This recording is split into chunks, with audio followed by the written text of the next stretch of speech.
લક્ષ્ય ન્યૂઝ, એક નજર, એક લક્ષ્ય. નર્મદાની કેનાલમાં પરિવાર હોમાયો. કેનાલમાં કાર ખાબકતા 4ના મોત. વાવના દેવપુરા નજીક કેનાલમાં ગાડી ખાબકી. 3 બાળકો, એક પુરુષની કેનાલમાંથી લાશ બહાર કઢાઈ. મહિલાની શોધખોળ. બનાસકાંઠામાં એક ગોઝારી ઘટના બની છે. થરાદ નજીક દેવપુરા ગામ પાસે નર્મદા મુખ્ય કેનાલમાં એક કાર ખાબકવાની દુર્ઘટનામાં 3 બાળકો, એક પુરુષ સહિત 4 લોકોના મોત થયા છે. ઘટના સ્થળે થરાદ નગરપાલિકાનું ફાયર વિભાગ તાત્કાલિક કાર્યવાહી કરી લાશોને કેનાલમાંથી બહાર કાઢ્યા છે, જ્યારે એક મહિલાની શોધખોળ હજુ પણ ચાલુ છે.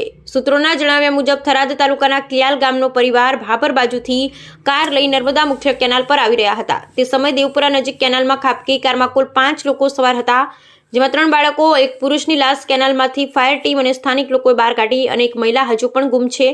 થરાદ ફાયર વિભાગ દ્વારા તેની શોધખોળ કરવામાં આવી રહી છે. ઘટનાની જાણ થતાં થરાદ પોલીસ સહિત ઘટના સ્થળે પહોંચી ગયા હતા. Bureau report, Mulji Chaudhary, Tharad.